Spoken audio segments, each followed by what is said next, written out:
Coming up on this Friday edition of Daybreak, just a day after agreeing to resume inter-Korean family reunions, Pyongyang threatens to reconsider the event, urging Seoul to cancel its military drills with Washington. Seoul says the two issues are not linked and the drills will go ahead. The U.S. state of Virginia's lower house legislature passes a bill to have school textbooks use both the Korean and Japanese names for the body of water between the two countries. The House and the Senate, which also approved a similar bill, will send a joint bill to the governor to sign it into law. Plus, for the first time ever, the Pakistani government and the Taliban hold formal talks on ending a years-long insurgency in the country. Daybreak begins now.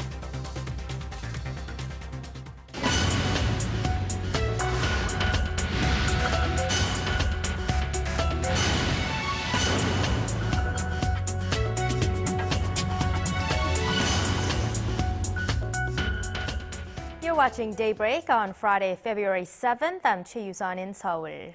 We begin with North Korea's shifting stance regarding the upcoming inter-Korean family reunions. Pyongyang threatened to reconsider the humanitarian event if Seoul doesn't call off its upcoming military drills with Washington. Following that announcement, however, the North did confirm its list of family members attending the reunions. Hwang Sung-hee tells us more. Just one day after the two Koreas agreed to resume the long-suspended family reunions, North Korea called on the South to halt its upcoming annual military drills with the United States, threatening to reconsider their previous agreement.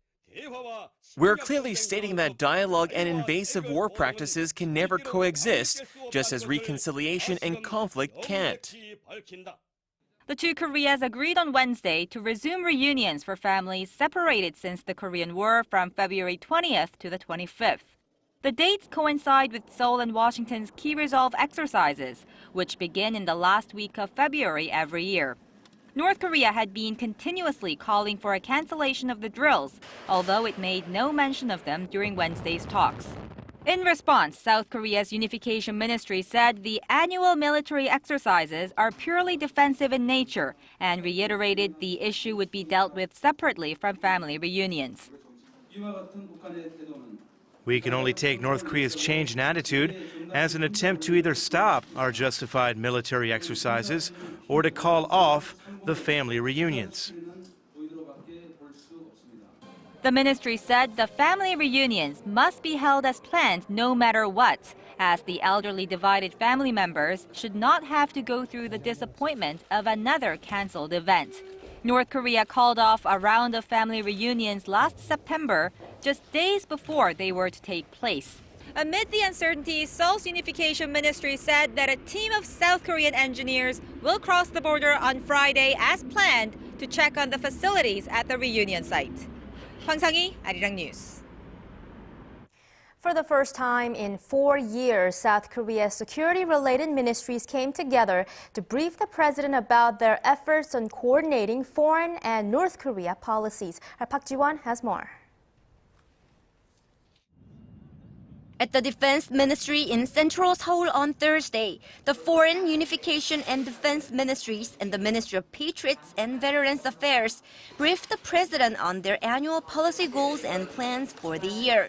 President Park put the utmost emphasis on the nation's defense as being the foundation of every other government policy. 어떠한 대화도 또 신뢰 정책도 우리의 안보 태세가 허약하면 제대로 추진하기가 어렵고 경제도 사실은 안보 태세가 허약하면 살아나지를 못합니다. In the status report, the Foreign Ministry said it will take a principled and effective two-track approach to denuclearizing the Korean Peninsula. Against a backdrop of increased insecurity in inter-Korean relations, the ministry said it would improve bilateral cooperation with neighboring countries such as China and Russia and its traditional ally, the United States, while using multilateral pressure to engage with North Korea. This is part of the Foreign Ministry's three main policy goals of building a sustainable peace on the peninsula, inducing change in North Korea, and securing global support for reunification. The Unification Ministry says it will aim to create sustainable inner Korean policies through dialogue and a variety of cooperative projects, and to lay the groundwork for reunification with the North. In its three-pronged strategy, the ministry said it will work toward building a sustainable peace, carry out the president's policy of trust politic, and make mid- and long-term plans for the reunification of the two Koreas. The Defense Ministry vowed to strengthen its ability to react to nuclear threats and prepare for the transfer of wartime operational control from the U.S. to Korea. This is the first time in 4 years that the security-related ministries came together to give a status report to the president. Government officials say the joint briefing shows the government is concentrating its efforts on coordinated foreign and security policies. Park Ji-won, Arirang News. And as part of Seoul's trust-building efforts, the Unification Ministry plans to forge ahead with a number of projects with Pyongyang. Our UDN reports on initiatives that include a peace park on the heavily fortified border, dividing the two Koreas, and cultural exchanges between Seoul and Pyongyang. Seoul will aim to strike a deal with Pyongyang sometime this year on building a peace park in the demilitarized zone separating the two Koreas. The Unification Ministry made the announcement on Thursday as part of its key policy plans for the year during a joint policy briefing session with President Park Geun-hye. The plan, first proposed by President Park last year, aims to create a peace park marked in yellow in the 4-kilometer-wide buffer border zone. The project was proposed with an aim of improving relations with North Korea. The Ministry for Inter-Korean Affairs also announced plans to push forth a so-called Eurasia initiative that called for linking energy and logistics infrastructure across the continent. The ministry said it will explore measures to renovate a 54-kilometer track connecting North Korea's port city of Najin and Russia's eastern border town of Hasan. Through the project, Seoul wants to ultimately build a distribution channel that runs from South Korea's southernmost port city of Busan through North Korea and to Russia. Moves for the project have been underway since November, when President Park met with Russian President Vladimir Putin and signed a memorandum of understanding that will help South Korean companies take part in the railway revitalization project. The Unification Ministry also announced it will look into businesses that could enhance cultural understanding between the two Koreas by working in various areas, including sports and arts. The ministry emphasized, however, that it will also dedicate equal efforts to denuclearizing North Korea while trying to improve relations with its northern neighbor. Yurian, Arirang News. Starting 2015, students in the U.S. state of Virginia will learn that the body of water between Korea and Japan is known not only by the Japanese name Sea of Japan, but also by the Korean name East Sea. The Virginia House passed a bill by a wide margin of 81 to 15 Thursday, requiring the State Education Board to only approve textbooks that use both names. The House and the Senate, which also approved a similar bill, will send a joint bill for Governor Terry McAuliffe to sign it into law. The Korean government and the large Korean American community in Virginia consider the Japanese name as a legacy of Japan's imperialistic past. Japan has threatened to suspend investment in Virginia if the state legislature approves the bill. Japanese Prime Minister Shinzo Abe, the man at the center of rising tensions in the region because of controversial historical acts and comments, says he will actively seek summit talks with Korean President Park Geun-hye. Speaking in Parliament on Thursday, Abe said Korea was Japan's most important neighbor and one that shares Japan's values. He also said that while historical and territorial differences have exacerbated tensions as of late, the leaders of both countries should sit down for a heart-to-heart talk. Abe has been saying he'd be open to summit talks with President Park, such as during his New Year's speech last month, but he has yet to offer concrete measures for improving relations with Korea. And at the National Assembly here in Korea on the first day of a 4-day interpellation session, lawmakers engaged in a heated debate over pending political issues, including the candidate nomination system for the upcoming local elections. Kim Hyun-ji reports on the push for an open primary system. On Thursday, lawmakers from the two main rival parties debated over whether to scrap a system in which political parties nominate candidates for local elections, a campaign pledge made by both ruling and opposition presidential candidates in 2012. The main opposition Democratic Party sharply criticized President Park Geun-hye and her cabinet for reneging on a pledge to abolish the system.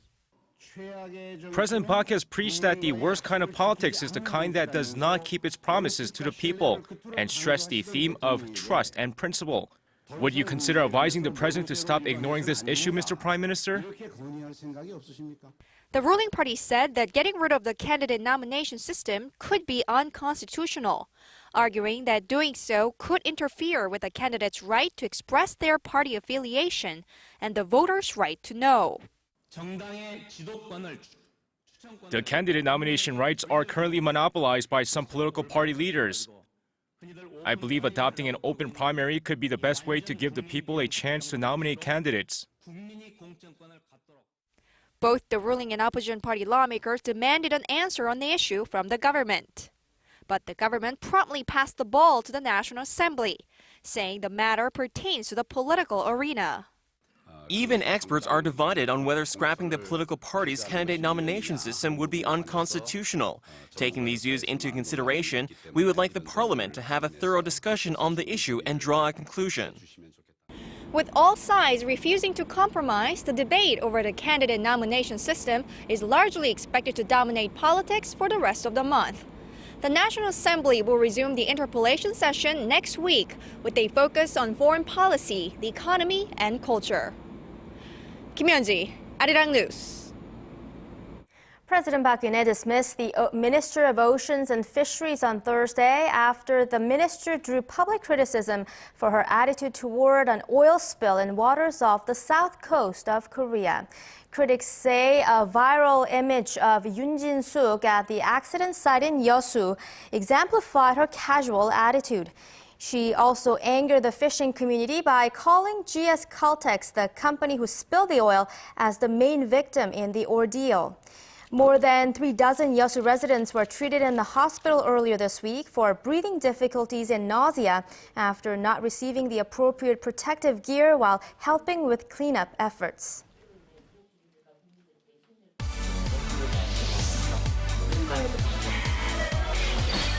If you want the latest news from Korea and around the world. Return to the negotiations. President Park Geun-hye plans, given the current circumstances. On your way to work or at home. Ministry. The legislature will convene a... Tune into Daybreak on Arirang TV. Prime Minister Shinzo Abe said Tuesday. The Pakistani government and a Taliban-nominated team have met formally for the first time as they try to end a years-long insurgency in the South Asian country.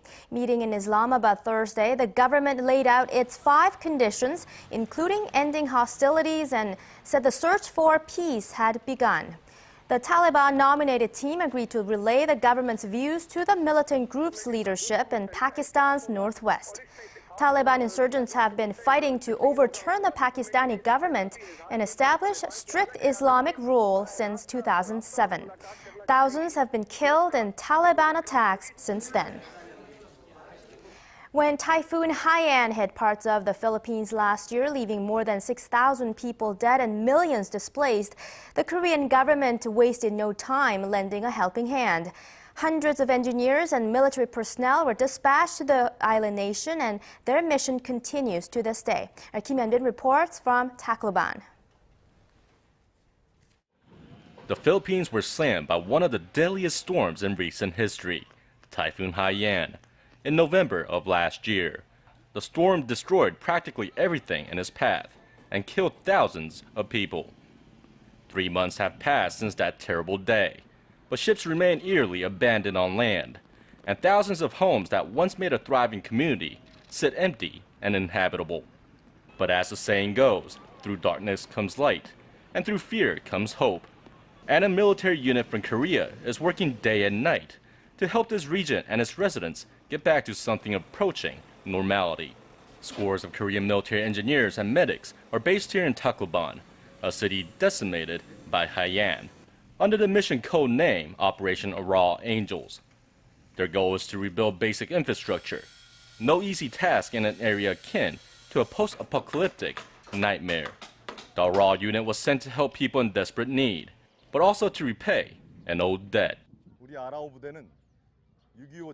We came here to pay back for the sacrifices made by the Philippine troops that fought and shed blood for our freedom during the Korean War. Despite the sheer scale of the task ahead, it's unfortunate that this team are the only foreign troops lending a hand in the area at this time. Many forces came for 2 weeks, 3 weeks, and then left. But the commitment of the government of the Republic of Korea for 1 year is really unprecedented, and everybody in the world is going to look towards this involvement as a model case for the future. From schools to hospitals, Korean and Filipino engineers are working in sync, and it seems there is nothing they can't fix. But these are just the first steps. The people of the city have expressed high hopes about what this unit can achieve over the duration of their assignment here. This newly rebuilt elementary school was the work of the Arirang unit. By the year's end, the unit plans to build 50 schools in this area. Kim Hyun-bin, Arirang News, Tolosa. Scientists in Europe have created a bionic hand that gives amputees a sense of touch in their fingers, opening up new possibilities for people with artificial limbs. Our Sun Jung-in has more. Dennis Sorensen lost his left hand in a firework accident 10 years ago. After that, he thought he would never be able to feel anything with that hand again. But thanks to a revolutionary prosthetic device, he has become the first person to regain his sense of touch after being given a bionic hand. In laboratory tests, Sorensen could grasp objects, feel their weight, and tell their shape and stiffness, even when he was blindfolded. Soft. The team of international robotic experts from Italy, Switzerland, and Germany who carried out the project are enthusiastic about the results. The hand has several sensors attached to each tendon of each finger, and we can use these sensors to understand the level of force the patient was performing while grasping an object. And we use this force information to deliver very precise stimulation to the different sensory nerves in order to restore this real-time sensory feeling into the nervous system. Ultra-thin electrodes were surgically implanted into nerves in Sorensen's upper arm. The bionic hand was then connected to the electrodes every day for a week, forming an electrical connection between the prosthetic and his brain. The international research team says the bionic hand is still a prototype, and they are now working on how to miniaturize and fine-tune the sensory technology so that it can eventually become available to the general public. The details on the research project were published in the journal Science Translational Medicine on Wednesday. Sun Jung-in, Arirang News. The Korean government has decided to transform a large plot of reclaimed land near the nation's main airport into a tourist and leisure complex. The complex, called Dream Island, will host shopping malls, theme parks, and golf courses, and is slated for completion by 2020. Kim Min-ji has the details. This is Yeongjongdo Island, located off of Korea's western port city of Incheon. Just 10 minutes away from Incheon International Airport, the nation's main gateway, Yeongjongdo is the site of a new tourism and leisure complex called Dream Island that will be built here by 2020. With an area of over 3 million square meters, the complex will accommodate luxury hotels, shopping malls, theme parks, golf courses, and is expected to draw millions of tourists each year. The project is part of the government's 3-year economic innovation plan to boost domestic demand and raise the employment rate. The project, which is expected to cost about $2.2 billion, will be spearheaded by World Hansang Dream Island, a Korean and Japanese consortium, which will invest roughly $715 million. The Ministry of Oceans and Fisheries plans to start work on the project in the second half of next year. Dream Island meets the conditions for becoming an international tourist hub because it is easily accessible by tourists coming from Seoul, Gyeonggi-do Province, and Incheon International Airport. The government expects the project to create 18,000 jobs for an economic effect valued at $25 billion. Kim Min-ji, Arirang News.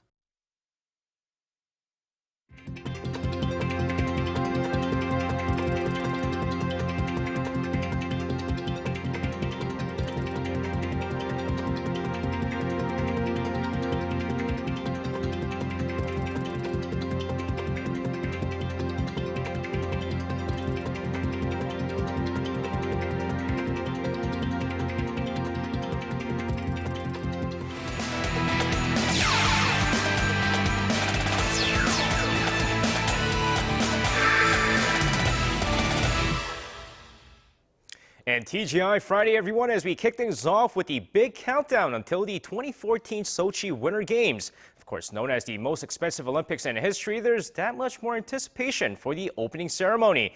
And while no one knows for sure who's going to be lighting up the Sochi Olympic flame just yet, rumors say that President Vladimir Putin's rumored girlfriend and rhythmic gymnastics gold medalist Alina Kabayeva might be the one with the honor. Meanwhile, experts believe that South Korea will finish off the Winter Games with 5 to 6 gold medals, with Kim Yeon-ha winning her second straight gold and short track star Shim Seok-hee sweeping all 3 events. And speaking of gold medals, Kim Yeon-ha is a strong favorite to win one, just like I mentioned, but according to the IOC, she doesn't need to win one to be called a legend. In a recent report by the IOC, they claim that Kim Yeon-ha is already a living legend in figure skating, just from what she's been able to do in the 2010 Vancouver Games. Now, leading up to the Sochi Games, Kim Yeon-ha has been widely praised by the IOC and several media sources, as fans across the world hope to see her finish off her career with another gold medal. And moving on, if there's one athlete Russian President Vladimir Putin is looking forward to, it's Victor An, aka An Hyun-soo. The former South Korean short track star and now a member of the Russian short track team is one of the most anticipated athletes in the Sochi Games. And according to several sources, President Putin has watched An Hyun-soo practice on several occasions and has been following his competitions very closely. And back here in the nation, let's take a look at some Thursday night's KBL action as Jeonju KCC Aegis beat Seoul SK Knights 77-65. Meanwhile, with Wonjidongbu Promi on a 14-game losing streak, they took on the first-place Ulsan Mobis Phoebus. Now, a relatively low-scoring game from the get-go as Ulsan's Ham Ji-eun leads the way in the first half as Mobis takes a slim 30-27 lead going into halftime. But in the third quarter, Kim Ju-sung's 9 points helped Dongbu rally in this game before a game-winning 3 by Lee Kwang-jae helps Dongbu snap their losing streak 61-58. And now finishing things off with some V-League action from last night, we had the Hyundai Capital Skywalkers take on Russian Cash Vespid. Now both sides neck and neck from the beginning, but Hyundai Capital's explosive offense helps them take the first set 25-20. And despite Russian Cash trying to stop their offense, Liberman Algamez puts up 21 points with Moon Sung-min contributing with 14 points as the Skywalkers dominate with a 3-0 victory.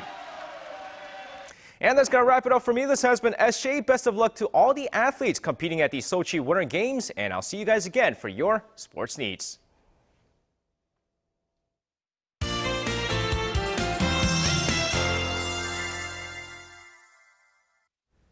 Good morning. Well, today will be the warmest day of the week for the capital area. Daily highs jumping to 7 degrees Celsius. But interestingly, regions down south won't see as much of a temperature increase as we'll be hovering below 10 under mostly to partly cloudy skies. Now, it's been forecasted that parts of Gangwon-do will receive heavy snowfall of up to 80 centimeters from tonight till Sunday. So please be prepared for that if you're going going to be in Gangwon-do this weekend. And other regions, including here in Seoul, will also receive mix of snow and rain from tonight and should continue till Saturday morning, which will lead to colder weather. And on Sunday should be colder than Saturday under mostly to partly sunny skies. With that in mind, here are the readings for today. The morning low in Seoul is at -3 and will get up to 7. Daegu and Gwangju will see a high of 6 and 9 respectively, while Busan should top out at 8 this afternoon. Now for other regions, it looks like Jeju will climb up to 9 in the afternoon. Daejeon will rise to 8, while the top temperature on Mount Kumgang will be at -6. Now that's all from me at this hour, and hope you have a wonderful day.